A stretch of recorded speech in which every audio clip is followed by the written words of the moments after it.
अस्सलाम वालेकुम व्यूअर्स, आप देख रहे हैं एजुकेशन लीडरशिप मैनेजमेंट प्रोग्राम और मैं हूं आपका होस्ट अतीक। इस प्रोग्राम के अंदर हम ऑलरेडी आपको बहुत सारे हमारे स्पेशल गेस्ट से मिलवा चुके हैं और बहुत सारी चीज़ों पे हमने डिस्कशन किया है related to education leadership management. और with the passage of time बहुत सारे इमर्जिंग कॉन्सेप्ट्स आते हैं एंड देन अगेन उसके ऊपर बहुत सारे एक्सपीरियंस होते हैं, तो बहुत सारी डिफरेंट अथॉरिटीज़ के साथ इस प्रोग्राम के तसलसल से मिलने का मौका मिलता है एंड देन अगेन पता चलता है कि क्या चीज़ें कहाँ, कैसे और किस कदर इम्प्लीमेंट हो रही हैं। आज हमारे प्रोग्राम में कुछ बहुत ही इम्पोर्टेंट से गेस्ट हैं और आज के गेस्ट के साथ भी बहुत ज़्यादा अच्छा लर्निंग एक्सपीरियंस होने जा रहा है, क्योंकि शो को स्टार्ट करने से पहले मेरी जो चिट चिट हुई है उनके साथ, उसमें बहुत सारी डायरेक्शंस मुझे मिली हैं। मैं मगर मजबूर हूँ कि मुझे एक ही जस्ट लाइक रोड मैप पे चलना होगा, वरना चीज़ें तो डिस्कशन के लिए बहुत सारी हैं जो हमें बहुत ज़्यादा डिफरेंट इंक्लाइनेशंस देंगी, जिसके ऊपर हमें सोचना पड़ेगा। आज के प्रोग्राम के हमारी जो गेस्ट है वो तकरीबन 25 साल उनका एक्सपीरियंस, उससे भी ज्यादा हो सकता है, मगर जो मेरी नॉलेज में है वो तकरीबन 25 साल का एक्सपीरियंस है। आप जो है मॉन्टेसरी डायरेक्टर सर्टिफाइड भी रही हैं और आप जो है सर्टिफाइड PDQ एस जो है कैम्ब्रिज से आपका किया हुआ है। इस वक्त जो आपकी खिदमात है वो बहुत ही इंपॉर्टेंट है, क्योंकि कोई भी इदारा हो, कोई भी ऑर्गेनाइजेशन हो, रिसर्च एंड डेवलपमेंट के बगैर आगे बढ़ना, सोचना या कोई कदम उठाना मेरे ख्याल से हमाकत वाला काम होगा। आप इस वक्त पाकिस्तान के बहुत ही अच्छे और वेल नोन जो एजुकेशन सिस्टम है, जिसको हम कहते हैं जनरेशन स्कूल सिस्टम, उसमें आप as a lead coordinator for the research and development अपनी खिदमत अंजाम दे रही हैं। और इसके साथ आप TRC एंड NDIE जो टीचर्स की ट्रेनिंग का प्रोग्राम है वो भी करवाती हैं। मैम इमराना मोइस, अस्सलाम वालेकुम मैम। वालेकुम अस्सलाम। कैसी थैंक हैं यू आप? So much for your intro, it was amazing. Highly honoured ma'am, thank you so much. Allah ने आपको इज्जतों से नवाजा है और हम उम्मीद करते हैं कि आप इसी तरह अपने पाकिस्तान के लिए, स्टूडेंट्स के लिए अपना कंट्रीब्यूशन देती रहेंगी। और इसी के साथ हमारे साथ एक और स्कॉलर है जो, जी हाँ, इस वक्त करंटली वो अपनी बहुत सारी खिदमत तो दे रही है, मैं उस पर नहीं जाऊंगा, मगर इस वक्त वो जो जर्दिस से एजुकेशन लीडरशिप के प्रोग्राम से अंदर जो जो उनकी इनरोलमेंट है, उनकी जो लर्निंग है, उनके ऊपर बात करेंगे। अनीसा मरियम, अस्सलाम वालेकुम। वालेकुम अस्सलाम। कैसी हैं आप? Yeah great. And I am highly thankful to ma'am Sajia Durrani, जिन्होंने ये अपॉर्चुनिटी हमें दी और बहुत कुछ हमने अल्हम्दुलिल्लाह एजुकेशन लीडरशिप के इस शो से सीखा है अपने गेस्ट के साथ। और आज भी वो लर्निंग जो हमारा कर्व रहा है उसको हम शाफ्ट करेंगे, इंक्रीज करेंगे, वाइडर नोट पे डिस्कशंस करेंगे। मैम बहुत सारी चीजें होती हैं लाइफ में, मगर जब एक एजुकेशनिस्ट से हम बात कर रहे होते हैं तो हम सबसे पहली चीज यही है कि भाई आपका अपना इस सफर में कैसा एक्सपीरियंस रहा है। आपका तो माशाल्लाह 25 साल का एक्सपीरियंस है। आपने वो कहते हैं ना, बच्चे की बुनियाद से लेके और टीचर्स को ट्रेनिंग करवाने तक का एक बहुत तवील सफर गुजारा है। तो आपका इस फील्ड के अंदर कैसा एक्सपीरियंस रहा? As far as I talk about my experience, तो अगर हम देखें तो बिल्कुल बेसिक लेवल से from a pre primary teacher to an educational leader, so ये पूरा जो मेरा स्पैन ऑफ टाइम था, इसने मुझे बहुत सिखाया। छोटे बच्चे से लेके मेरे अपने कुलीग्स, मेरे अपने बॉसेस, मेरे अपने हेड्स, एंड देन इसी तरह से पढ़ाने का सिलसिला जारी रहा और बहुत कुछ सीखा। और बहुत कुछ सीखते सीखते यहाँ पहुंचे और दायरा प्रैक्टिसेस को भी बेहतर करते चले गए, क्योंकि एक रिफ्लेक्टिव पर्सन होना जरूरी होता है। सीखता हर बंदा है, लेकिन सीखने के बाद उसको अप्लाई करना अपने ऊपर, वो एक रिफ्लेक्शन फीडबैक का प्रोसेस होता है। तो अल्हम्दुलिल्लाह अल्लाह ताला ने ऐसे स्किल्स दी हैं कि मैं रिफ्लेक्ट करती हूँ, सीखती हूँ और आगे बढ़ती हूँ, और अभी तक सीख ही रहे। Learning never stops. अच्छा ma'am, obviously learning never stop. और जैसे मैंने इनिशियली भी कहा कि अल्हम्दुलिल्लाह आपने वहां से मतलब बहुत ही स्ट्रिक्ट से, जब बच्चे की बुनियाद वाला मामला है, आप सर्टिफाइड मॉन्टेसरी डायरेक्टर्स भी रही और अल्हम्दुलिल्लाह आज आप टीचर्स को ट्रेनिंग दे रही हैं बहुत तवील अरसा। अब इसमें बड़ा मामला ये है कि जब आप एज ए स्टूडेंट या इस फील्ड में जब आई तो एक अलग ही मामला था, और आज अल्हम्दुलिल्लाह आप उन लोगों को ट्रेन कर रही हैं। तो पहले लीडर्स के अंदर आप भी रही, डिफरेंट लीडर्स ने आपको भी सिखाया होगा, पढ़ाया होगा, समझाया होगा, और आज आप अल्हम्दुलिल्लाह खुद एज अ मार्केट लीडर भी हैं एजुकेशन लीडरशिप के हवाले से। तो आप अपनी पर्सनैलिटी को देखते हुए क्या देखती हैं कि आप किस किस्म की लीडर हैं और क्या क्या आपकी कंट्रीब्यूशन रहे हैं एज अ लीडर्स? एक चीज जो मैंने थ्रू आउट समझी वो ये है कि लीडरशिप आगे सबसे खड़े होने का नाम नहीं है। लीडरशिप जो है वो एक कोलैबोरेटिव प्रोसेस है, जिसमें आप साथ लेके लोगों को चल रहे होते हैं। अगर साथ लेके लोगों को नहीं चल रहे तो वो लीडरशिप नहीं है। सही। it's a very autocratic way of dealing with people, और उसमें ना आप सीखते नहीं हैं। अगर आपको सही। सीखना है और आगे बढ़ना है तो लोगों के साथ मिल के चलना है। तो लीडर मेरे हिसाब से एक ऐसी लाइन में लोग खड़े होते हैं जिसमें बीच में वो होता है बेशक थोड़ा उसका रंग लाल कह लें आप, अगर हम इमोजी स्टाइल में जी, बात जी। करें, लेकिन होता वो लोगों के साथ ही है। So my basic learning is that leaders are those who have followers, yes, but they are with the people. It's a collaborative process. पूरा collaboration है ये. तो That's what आप I किस think. तरह की लीडर्स रही, जैसा कि आपने बहुत सारे लीडर्स को देखा होगा, कहीं ना कहीं आप हर इंसान का एक माइंड सेट होता है कि भाई मुझे इन तरह का, या इंस्पिरेशनल मामला हो जाता है, I wanted to become like this leader. Yes. तो आपकी लीडरशिप का मामला कैसा है, आप किस तरह की लीडरशिप पे बिलीव करती हैं, और आप बताते खुद कैसी लीडर हैं? देखिए लीडरशिप, मेरी लीडरशिप का ना एक प्रोसेस था और मैं बिल्कुल भी शर्मिंदा नहीं होती इस बात को एक्सेप्ट करने में कि I was never not always a participative leadership. मैं ऑटोक्रेटिक भी थी एक जमाने में, मैं एक द ग्रेट मैन पर्सन भी थी, लेकिन जब मैंने अपने लीडर्स को ऑब्जर्व करना शुरू किया और मैंने देखा कि लोग उनके साथ ज्यादा हैं, लोग उनके साथ काम ज्यादा करना चाहते हैं, they feel more happy about it और अपना आउटपुट ज्यादा देना चाहते हैं, तो वो लीडर्स थे जो लोगों के साथ मिल के काम करते थे, जो उनको लीड नहीं करते थे, उनके साथ रहते थे और उनकी छोटे छोटे प्रॉब्लम्स को सॉल्व करना ताकि उनका रास्ता आसान हो। इसमें सबसे बड़ा जो एक पार्ट होता है वो ये होता है कि एक लीडर को इनसिक्योर नहीं होना चाहिए, उसको ये नहीं समझना चाहिए कि अगर ये आगे बढ़ गया तो मैं कहाँ रहूंगा। So that is something that you have to do away with. ये वाली सोच आपको छोड़नी पड़ेगी और फिर आप आगे बढ़ते हैं, क्योंकि हम एजुकेशन बिजनेस में जो भी मैं इसको बिजनेस कहूँ या इंडस्ट्री कहूँ या एजुकेशन एट हार्ट कहूँ, इसमें असल जो आपका एंड इन माइंड है वो है बच्चों की एजुकेशन और बच्चों के अंदर leadership and academic excellence. So since सबका डायरेक्शन एक है तो सब साथ ही मिलके चलें। सही। अनीसा, मैं आपसे ये पूछना चाहूंगा कि आपने क्या पढ़ा है लीडरशिप के हवाले से, कि लीडर्स किस तरह के होते हैं, क्या क्या लीडर्स होते हैं, किस कदर उनके काम होते हैं, थोड़ा इस पे हमें बताइए। Yeah, sure. As we were talking about the leadership style, so basically we have studied. There are so many leadership styles, like we have democratic, charismatic, participative, coaching leadership style, and the best one is situational leadership style. And if I talk about myself, so as though I have worked under so many leaders, but for me, always, Holy Prophet, peace be upon him, has been the most influential leader. And we also had a presentation on the leader that inspires you. So I really worked on that, and I saw like which leadership style Holy Prophet sallallahu alaihi wasallam had, and which which leadership style he used to follow. So yes, he had so many leadership styles, but I believe that like situational leadership is the best one, because the leader should see that which style he or she is going to follow according to the situation.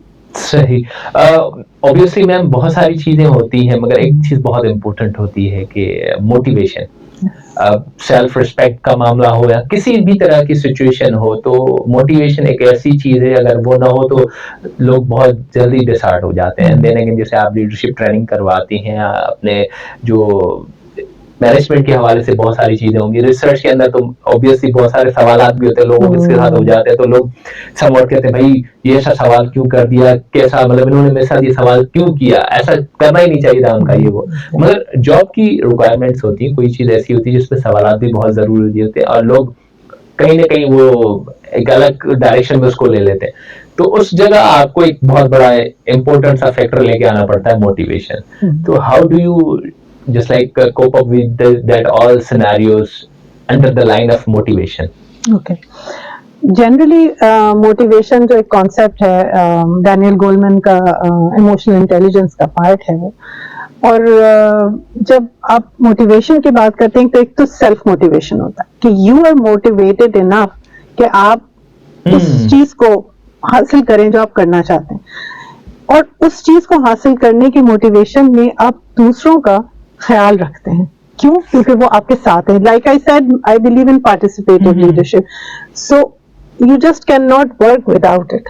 तो motivation लोगों का बरकरार रखने के लिए the best thing is कि आप उनके साथ अपना विजन शेयर करें और उनको अपने विजन में अलाइन करें और उनके विजन को भी अपने विजन में हिस्सा डालने दें। एंड हेंस वो सेल्फ मोटिवेशन जो सिर्फ अभी आपकी थी वो अब उनकी भी हो गई। फिर इंटेग्रिटी लीडर की इंटेग्रिटी बहुत जरूरी है, यानी आप you are true to your words, आप उसकी जगह नहीं लेंगे, आप उसको जगह देंगे बिल्कुल। वो प्लेटफॉर्म प्रोवाइड करेंगे जहां वो भी शाइन करे। So this all comes along, it's a beautiful interplay of participative leadership, जहां पे आपका मोटिवेशन को भी आप बरकरार रख रहे हैं, आपकी सेल्फ एनालिसिस भी चल रही है कि कहीं किसकी वजह मेरे इस एक्शन की वजह से मेरा विजन तो कॉम्प्रोमाइज नहीं हो रहा, मेरा एम तो कॉम्प्रोमाइज नहीं हो रहा। So it's interplay of all that. Ma'am most of the times देखा गया है कि मैंने ये फील किया है कि जो रिसर्च वाले लोग होते हैं उनके लिए बड़ा hard and fast sort of road होता है, क्योंकि आपको इंफॉर्मेशन गैदर करनी होती है, बहुत सारे लोगों के साथ आपका मिलना जुलना होता है, उसमें कम्युनिटी के लोग भी होते हैं, स्टाफ के लोग भी होते हैं, मैनेजमेंट के लोग भी होते हैं, स्टूडेंट्स भी होते हैं, क्योंकि ऑब्वियसली एक ऑर्गेनाइजेशनल जो स्ट्रक्चर है अगर उसको हम देखते हैं तो उसमें सारे लोग कहीं ना कहीं अपना कंट्रीब्यूशन दे रहे होते हैं। स्टूडेंट का फीडबैक भी आपको चाहिए होता है, पेरेंट्स का भी चाहिए होता है, सराउंडिंग्स का भी चाहिए होता है, टीचर्स का भी चाहिए होता है। तो कहीं ना कहीं कॉन्फ्लिक्ट बहुत जो है ना अपना किरदार अदा कर देता है। कहीं ना कहीं किसी का माइंडसेट ऐसा होता है कि कहीं ना कहीं एक हम उर्दू में लफ्ज इस्तेमाल करते हैं ना, कोई ना कोई पख जरूर लगती है कि भाई ये क्या, ये ऐसे कैसे हो सकता है, भाई आखिर हुआ क्यों। तो कभी इस तरह की कंडीशन कोई ऐसा अगर आप हमें इंसिडेंट बता सकेंगे, कोई कॉन्फ्लिक्ट हुआ हो और उसमें आपने उसको रिजॉल्व करने के लिए क्या स्ट्रेटजी यूज की? कॉन्फ्लिक्ट्स होते हैं और बिल्कुल they are part of your life, day in day out. दिन भर में आपके बड़े कॉन्फ्लिक्ट्स चल रहे होते हैं, छोटे बड़े, कुछ आपकी तवज्जो चाहते हैं, कुछ ब्रश अंडर कार्पेट वाले होते हैं। कॉन्फ्लिक्ट जब भी अराइज करता है ना, बेस लाइन ये होती है, सीक फर्स्ट टू अंडरस्टैंड। सही। अगले को आप समझें, उसके इमोशंस जो उस वक्त हाई हो चुके होते हैं, क्योंकि जब आप किसी के पास जाते हैं अपना कॉन्फ्लिक्ट लेके तो यूजुअली यही हो रहा होता है कि वो बिल्कुल ही आग बबूला हुआ है ना। उस वक्त सबसे बड़ा काम आपका होता है अपने आप को कूल रखना, उसके इमोशंस को एक्नॉलेज करना। किस तरह से? Yes I understand you are angry, yes I understand you are desperate, और XYZ anything. Once you acknowledge that, और ये this has happened, and if you want a true story into that, there was this time जहाँ पे एक छोटी बच्ची मेरे पास, when I was teaching nurseries, so this was this child who was coming to my class। तो मैं देखती थी कि वो बड़े दिन से बच्ची डिस्टर्ब है, छोटी बच्ची डिस्टर्ब है, बाल उसके अनरूली से हैं और कुछ खा नहीं रही, और जब लाती भी है तो पैकेज्ड फूड लाती है। You know, going deep inside into the matter, I realized there was a huge conflict back at home। हम वहां से, और फिर उस कॉन्फ्लिक्ट को रिजॉल्व करना इन सच अ मैनर दैट उस बच्ची को उसका एक कंफर्ट जोन मिल जाए। That was life changing experience for me. Talking to people who are very different, two different people, mother and father, they're two different people and they don't relate to you। हमसे relate नहीं करते वो, हम तो बच्ची को करने की कोशिश करें। So there was one way I would say कि जी इसके सुबह बाल कंघी करके भेजें और जी इसको नाश्ता ये वाला दें, नहीं, that wouldn't have really worked। So I went into that counseling wala part and resolving the conflict, understanding what the parents are going through। So that is one experience that I'm sharing। So on this note, Anisa, आप बताएं कि conflict और motivation के हवाले से क्या-क्या चीजें आपने लर्निंग्स की हैं? Okay, so I agree with ma'am as she said that your first, the most important part is if the conflict is arising. So first you need to understand, what the situation is, what the person is going through basically. So I believe that sit with that person, talk to them and try to resolve the conflict in a way that the person who is with you start feeling comfortable with you and start sharing whatever the problem he or she is facing with you। So like creating a positive and environment। अच्छा ma'am, बहुत ही important सवाल इस वक्त मेरे ध्यान में आ रहा है कि मोस्ट ऑफ द टाइम्स हम ये कहते हैं कि भाई, मैं ये नहीं कहूंगा कि रिप्लेसमेंट, मगर ये कि with the passage of time some time आपको ये होता है कि कहीं आप एंगेज होते हैं, कोई मसरूफियत होती है या पर्सनली कोई ऐसा मामला होता है जब आपको कहीं ना कहीं अल्टरनेट की जरूरत पड़ती है कि भाई अगर मैं ना हूँ तो मेरी जगह ये मोहतरमा है, ये मोहतरम जो है वो इस मामले को सरअंजाम दे सकते हैं, ये रिस्पॉन्सिबिलिटी निभा सकते हैं। तो उसके लिए भी ऑब्वियसली जो आपका बेस्ट अल्टरनेट हो वो भी उस तरह का लीडर हो। मतलब जैसे हम कहेंगे भाई आपकी फील्ड अगर रिसर्च एंड डेवलपमेंट की बात है तो ऑब्वियसली जैसे आपने अपने बारे में बताया तो आप सबको लेके चलती हैं, अगले के मिजाज को भी देखती हैं, उसी अंदाज से सवाल करती हैं कि कोई डिसर्ट ना हो या कोई इंफॉर्मेशन में कमी कोताही ना करे। तो ऑब्वियसली अगर आप फॉर एग्जांपल अल्लाह आपको सलामत रखे आप हज पे जा रही हैं या कोई ऐसी फरीजा अंजाम दे रही है या फैमिली रिस्पॉन्सिबिलिटीज हैं जिसकी वजह से आप ऑफिस को उस टाइम नहीं दे पा रही, तो आपका बेस्ट अल्टरनेट अगर आपको ढूंढना हो तो उसके अंदर किस तरह वो लीडरशिप स्किल्स को आप फाइंड करती हैं या उसको किस तरह ट्रेंड करेंगी कि उसके अंदर वो स्किल्स इम्पार्ट की जाए कि वो आपके लिए आपके ऑर्गेनाइजेशन के लिए एक एसेट बने? बिल्कुल, वेरी इंपॉर्टेंट क्वेश्चन। हम लीडरशिप को इस तरह से समझते हैं कि वो हमारा डोमेन है, वो हमारी गद्दी है जिस पे हमने बैठे रहना है, और जैसे ही हम जाएं तो लोगों को महसूस हो कि जी लीडर चला गया, अब तो जो सब काम है वो ठप हो जाएगा तो हमारी वैल्यू बढ़ जाएगी। ऐसा होता नहीं है। इट्स ऑल अबाउट आपका गोल अचीव हो रहा है या नहीं हो रहा। ठीक है, end of the day your goal has to be achieved. आपको इस चीज का ध्यान रखना है कि आप अच्छा for that what we do back in our organization और I think all progressive organization like generations, what they do is के उनके पास साथ साथ लीडरशिप तैयार हो रही होती है। बिल्कुल। अच्छा, वो कैसे तैयार हो रही होती है कि आप कोलैबोरेटिवली काम कर रहे होते हैं, आप टाइमलाइन किसी भी टास्क का टाइमलाइन साथ बना रहे होते हैं, उसमें रोल्स एंड रिस्पॉन्सिबिलिटी सबको असाइन कर रहे होते हैं या लोग को चूज कर रहे होते हैं। I want to do this part, I want to do this part. उससे क्या होता है कि आप as a leader very much there because आप सारे ग्रुप को अलाइन करके दे रहे हैं, लेकिन काम सबके अपने अपने चल रहे होते हैं according to the timeline. So you meet that timeline. इसका ये मतलब नहीं है कि लीडर जो है वो बिल्कुल ही यूजलेस सी कोई चीज है, नहीं। It's all bringing together that group. So अगर इन केस आप मौजूद नहीं है अनप्लान्ड, एक तो प्लान्ड होता है जिसमें हम पहले से कह देते हैं कि जी इतने टाइम पे मैं नहीं होंगी, सो आपने ये टास्क आपका होगा, you know that sort of thing. But if it's unplanned there are people taking care of it. क्यों? क्योंकि आप वो काम ऑलरेडी डेलीगेट कर चुके होते हैं, आपने उनकी स्किल्स इतनी पॉलिश कर चुके होते हैं, क्योंकि आपके अंदर कोई इनसिक्योरिटी नहीं होती एज अ लीडर। सही। So that is the key to it. सही। Anisa, what would you love to suggest us about this? जिस तरह मैंने अभी मैम से बात की कि लीडरशिप के हवाले से किस तरह हम फाइंडिंग्स करें और किस तरह उनको तैयार करें। ऑब्वियसली बहुत सारी ऐसे मामलात होते हैं जिसमें आपकी जगह कोई और भी वो काम कर सके। Okay, I also believe that yes, a good leader is the person who does not only work on himself, but whatever he learns, he also transfers in his team. So, yes. Ma'am, most of the times ये बहुत important होता है कि एक organisation का culture जो है ना वो सारी चीजों पे अपना एक कलई किरदार अदा कर रहा होता है। अगर उस कल्चर के अंदर कहीं पर भी कंप्रोमाइज हो तो बहुत सारे मसले शुरू हो जाते हैं। हम कहते हैं कल्चर को फोस्टर करना है, पॉजिटिव मामलात रखना है, तो इसकी अहमियत के बारे में आप क्या कहेंगी इस with respect to education leadership management? क्योंकि लीडर्स ही होते हैं जो कल्चर्स को ऑब्वियसली सस्टेन करवाने में अपना एक अहम किरदार अदा कर रहे होते हैं। देखिए, कल्चर को पहले समझने की जरूरत है, कल्चर है क्या। ठीक है, culture is a stream of norms. जो भी आपके हालात और वाकयात के हिसाब से चीजें चले थे, स्ट्रीम ऑफ नॉर्म्स।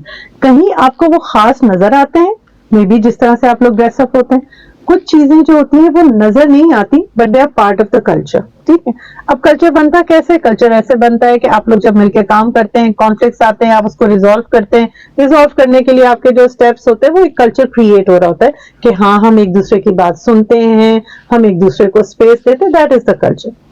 सो उस कल्चर को सस्टेन करना in the organization is dependent on the leadership. Leadership से वो कल्चर फ्लो डाउन करता है, वो ऑब्वियस होने लगता है, वो नजर आने लगता है। सो जैसे अगर लीडर्स जो है वो सॉफ्ट स्पोकन है, लेट्स से दैट आपकी ऑर्गेनाइजेशन का एक कल्चर बन जाता है कि वो सब सॉफ्ट स्पोकन। आप एज ए लीडर आप अपनी चीजों को ऑर्गेनाइज रखते हैं, आप आपके पेपर वर्क, आपका फाइल, आपकी नीटनेस, आपके ऑफिस की सफाई, दैट बिकम्स द कल्चर। किसी ने कहा नहीं है आपसे, लेकिन आपको हर ऑफिस में वो चीज नजर आ रही है, so that becomes the culture. उसको सस्टेन करना होता है, बिकॉज जैसे ही फिर दूसरे लोग आपके एनवायरनमेंट में आते हैं तो वो भी उसमें लाइक हमारे यहाँ पे जो मेरी ऑर्गेनाइजेशन उसमें ये कल्चर है कि we don't speak loud, we don't shout at each other, वो तो इम्पॉसिबल। कहीं पे अगर कोई आवाज जोर से आती है, इवन क्लासरूम्स में बहुत धीमी आवाज में बच्चों के साथ बात की जाती है, मोहब्बत प्यार से, जो कि होना भी चाहिए। कहीं अगर ऊंची आवाज आती है तो सब देख रहे होते हैं कि कहाँ से आ रही है आवाज इतनी ऊंची, although it's a school but still shout करने की कल्चर नहीं है। किसी ने नहीं कहा कि ऐसा करो या ना करो, but it's just part of the culture. Most of the times ये भी देखा गया है, जैसे भी आपसे बात भी हुई, कि एक कल्चर स्मूथ वे में चल रहा है and then again loud noise, ये वो सारा मामला वहां से इरिटेट करा हुआ है, एंड सडनली कुछ ऐसा हो जाए तो सब परेशान हो जाते हैं, भाई कहाँ से क्यों आवाज है। होता जरूर है कि कहीं ना कहीं कोई ऐसी कंडीशन हो जाती है। अच्छा, बीइंग अ लीडर आपको डिसीजंस लेने पड़ते हैं, कभी हार्ड एंड फास्ट डिसीजन होते हैं, कभी ऐसा कोई वाकया हुआ जिसमें आपको कहा गया हो मैम ये आपका डिसीजन हम सबको लेट डूबेगा, प्लीज आप ऐसा न कीजिएगा, हम सब जो है ना हथे चढ़ जाएंगे, मामला बड़े अजीब हो जाएंगे। और विजनरी लीडर्स जो मैंने देखा है वो ये कहते हैं कि इनको तो आइडिया ही नहीं, छोड़ दो इनको, इनको कुछ पता नहीं है, इनको आगे समझ में आएगा कि मैंने इनके लिए भला किया या इनको आग में छोड़ दिया। तो आपकी लाइफ में कभी ऐसा इंसिडेंट रहा हो कि लोगों ने कहा नहीं मैम प्लीज नहीं, खुदा को माने, आपके इस करने से हम सब जो है ना लपेटे में आ जाएंगे, और आपने कहा भाई जी मैं हूँ ना, मैं हूँ बस। तो वो कोई ऐसा इंसिडेंट आपका? देखिए इस तरह से होते हैं, बहुत होते हैं, और हाफ वे में अबॉर्ट भी करने पड़ते हैं, आपके आइडियाज को छोड़ के काटना पड़ता है। This is how life is. लेकिन अगर आप उस डिसीजन के साथ चिपक के रह जाए कि नो मैटर व्हाट, आग लगे या पानी आए करना तो यही है, so that's not how it works. और इस तरह की बहुत लाइफ में आपके आती हैं, छोटे बड़े डिसीजंस में चेंजेस आते हैं, फिर आपको अडेप्ट एंड अडॉप्ट करना पड़ते हैं अपने स्किल्स को और अपने रास्ते को। सो या ऐसा होता है। तो कुछ हमें बताएं ना आज, आप ऐसा क्या आपने ऐसा किया जिसकी वजह से थोड़ा सा हम भी देखेंगे मैम कहाँ तक रिस्क ले सकती है। अब उसको कहते हैं रुलाओगे क्या? हम तैयार हैं, आपके साथ तैयार है। अच्छा, there was this thing, there was a kind of a new, let's say, a new project that was coming in. Now this new project required a lot of efforts. ठीक है, अब वो जो efforts थे वो सिर्फ मेरे पार्ट पे नहीं थे, वो और लोगों के part, and we all know कि there are in every organization there are red tapes. अच्छा, हम रेड टेप फलांग एक एंगल तक पहुंच गए कि ठीक है चलो इसको हम बाद में लूप में ले लेंगे, इसको बाद में लूप ले लेंगे।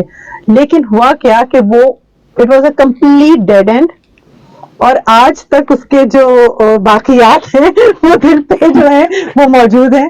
तो अब सोचा ये है कि इस तरह के खतरनाक डिसीजन लेना जो है जरा मुश्किल है। तो क्योंकि सिर्फ आपके लोग भी परेशान थे, आप खुद भी बहुत ज्यादा परेशान हो जाते हैं। So it has to be a very calculated decision जो भी आपने और इवन आपने बहुत कैलकुलेटेड जवाब दिया कि भाई मेरे अलावा कोई और भी रो रहा होगा जिसके थ्रू गुजरा होगा। मैम ऑब्वियसली आपकी फील्ड रिसर्च एंड डेवलपमेंट है, जिसकी सबसे बड़ी रिक्वायरमेंट ये होती है कि how you update yourself with the recent and current emerging trends. और इमर्जिंग ट्रेंड्स के अंदर सबसे बड़ा प्रॉब्लम ये होता है कि आप रात को सोते हैं, सुबह उठते हैं तो पता चलता है कि इस जगह एक नया ट्रेंड डेवलप हो गया, और हमारी जो फील्ड है एजुकेशन उसमें सबसे ज्यादा पाया जाता है। क्योंकि डेवलपमेंट के फेज के अंदर आप देखेंगे एजुकेशन अपना बहुत ही कलई किरदार अदा कर रही होती है हर जगह पर। तो how do you update yourself with this all sort of things? क्योंकि आप भी देख रहे होंगे कि भाई कंपटीशन तो हर जगह है, इसमें स्कूल वालों ने भी ये कर दिया, वो हो गया, ये हो गया। ऑब्वियसली उस कम्पिटिटिव चीजों में, जैसे आपने पहले भी किया कि भाई आप कहाँ स्टैंड करते हैं, ये चीज बहुत इंपॉर्टेंट होती है। तो आप उसके लिए क्या प्रैक्टिसेस करती है अपनी लाइफ में, किस तरह अपने आप को अपडेट रखती है? अच्छा देखिए, इसमें सबसे जो मेरी बेस लाइन है वो रीडिंग है। I keep my self updated on my reading. और मैंने कुछ ऑथर्स जो हैं over a period of time जिनका बहुत ज़्यादा काम है एजुकेशन में, जैसे एंडी हार्ग्रीव्स हैं, कॉटर हैं, और इस तरह के और भी बहुत से। ड्यूरिंग माई रिसर्च प्रैक्टिसेस आपको वो ऑथर निकल के आ रहे होते हैं, वो बार बार रिपीट हो रहे होते हैं।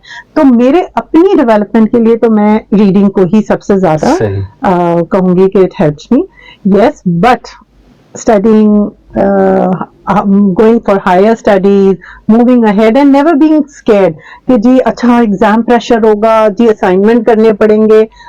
It all happens, but you learn in the process a lot. मैं नए बच्चों को भी मैं यही कहूंगी कि ये सब लर्निंग एक्सपीरियंसेस होते हैं जो आप सेमेस्टर में फेस करते हैं. वो रोना धोना, कितने असाइनमेंट्स आ गए, अब ये कैसे होगा, साथ सर पे एग्जाम खड़ा है, घर में शादी हो रही है. आई टेल यू, मेरे फाइनल सेमेस्टर के फाइनल एग्जाम्स जो थे और मेरे बेटे की शादी हो रही. माशाल्लाह. सो यू कैन इमेजिन कि हमें किस तरह से अपने आप को अपकीप करने के लिए कितनी कुर्बानियां देनी पड़ती हैं. सो ये सारी कुर्बानियां दे दे के हम पहुंचते हैं और सीखते हैं. अनीसा के चेहरे पे एक अलग अजीब सी खुशी आ रही है. अनीसा से पूछता है, Anisa what exactly you learn. Obviously ये जो हमने बात कही, आप तो रिसर्च स्कॉलर भी बन रही हैं एंड देन अगेन आप अपने लाइफ में अपनी अथॉरिटीज के हवाले से भी अपनी खिदमत दे रही हैं. बहुत सारी चीजें आपके सामने भी हैं. तो how do you update yourself? Assignments में हमने काफी सारा एक अंदाजा तो करवा दिया जिसपे आप माशाल्लाह खुशी का इजहार भी कर रही थी. Actually, see, though as I told you that this is literally a new experience for us, and yes, we are facing so many things. You know, we have, and I have already told that I'm also working as a coordinator.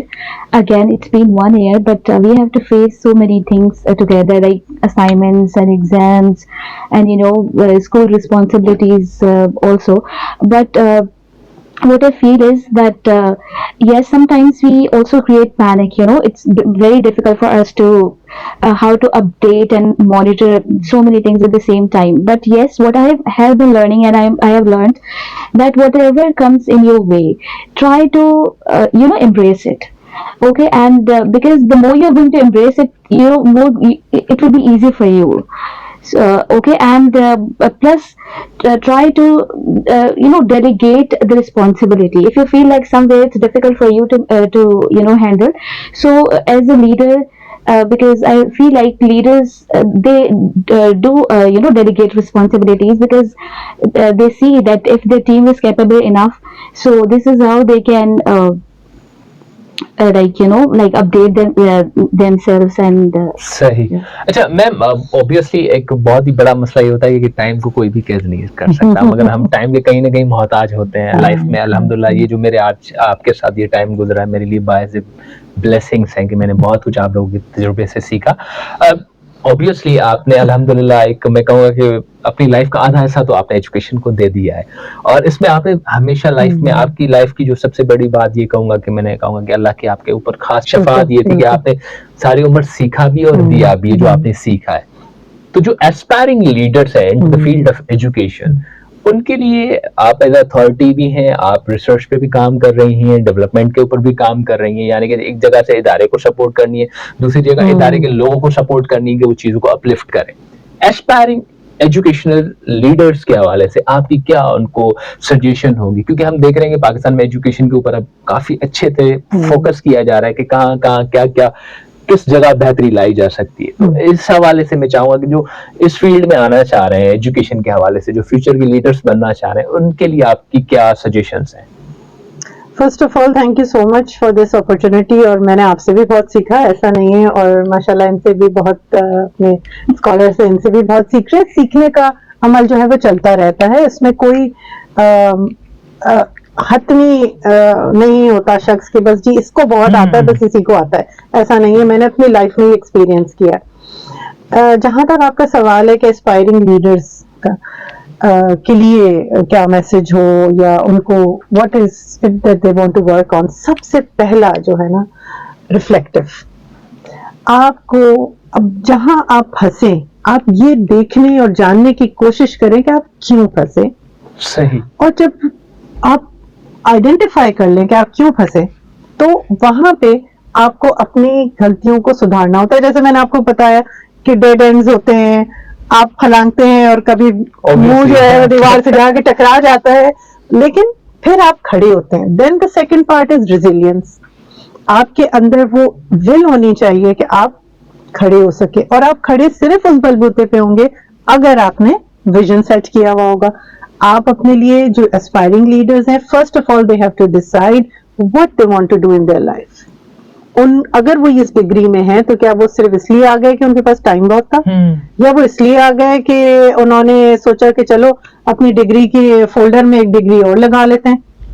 क्या उनका reason है आने का, ये करने का उनका मकसद क्या है? उस मकसद को जरूर कहीं ना कहीं लिखें। और ये मैं करती हूँ, सही। और ये मैंने किया, ये मैंने लिखा, और जब उसको 4, 5, 6 साल के बाद खोलते हैं और देखते हैं कि यहाँ तक जो मैं पहुंची, तो क्या ये रास्ता सही था, वहां से फिर आप चेंज करते हैं। तो अब जैसे, and this is one big message that I'm giving is that write your vision, write it down, look at it every 6 months or so, अपने विजन को देखें, उसको समझें, और फिर देखें अपने रास्ते को कि वो रास्ता आपको वहां पहुंचा भी रहा है या चल कहीं और गए। रास्ता जो है वो गूगल मैप ने आपको कुछ दिया और आप पहुंच गए कहीं और। आपने शॉर्टकट मारने की कोशिश की, जी। गली से निकलकर अगली गली थी बंद।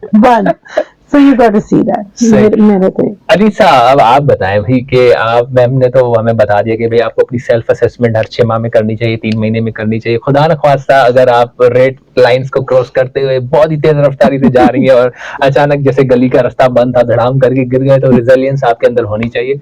विजन को एक बात जहन में बिठा देनी चाहिए कि भाई आपको ये अचीव करना है, कुछ भी हो जाए, चाहे 2 दफा गिरें, 4 दफा गिरें, सेल्फ असेसमेंट करें, क्या सीखा उसमें से, ये भी देखना है कि भाई इसको रिपीट नहीं करना है, जो मुझे गिरा रहा है उसको पकड़ना है, जो मेरी स्पीड में एक्सीलरेशन का काम कर रहा है।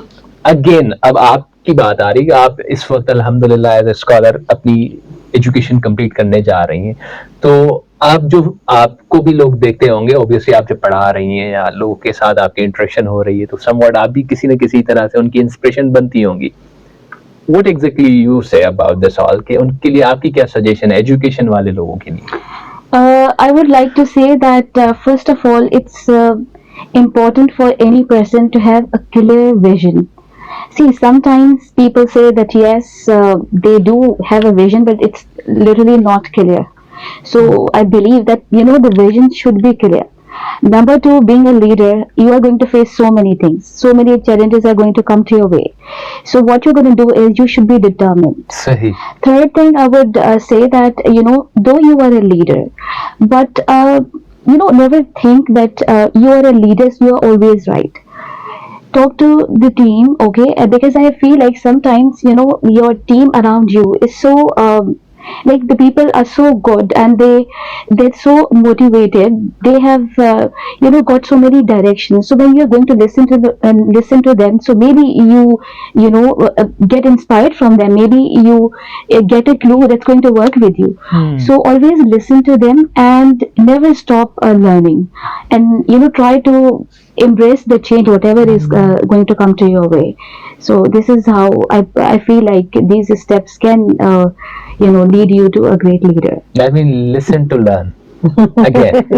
Anyways, it is literally, ma'am, I must say कि honor कि आप लोग के साथ टाइम मिला, and thank you ma'am Sadia Durrani कि आपने इस कदर हमें एक मौका फराहम किया कि हम इस तरह के प्रोजेक्ट्स में इंटरेक्शन कर सकें, अपनी नॉलेज को एनहांस कर सकें। And then again ma'am, thank you so much कि आपने अपने टाइम में से टाइम दिया। मुझे पता है कि आपकी मसरूफियात हैं, कहीं आपको और जगह भी पहुंचना है, मैंने आपका टाइम ज्यादा ले लिया है। And thank you so much Anisa for your kind time.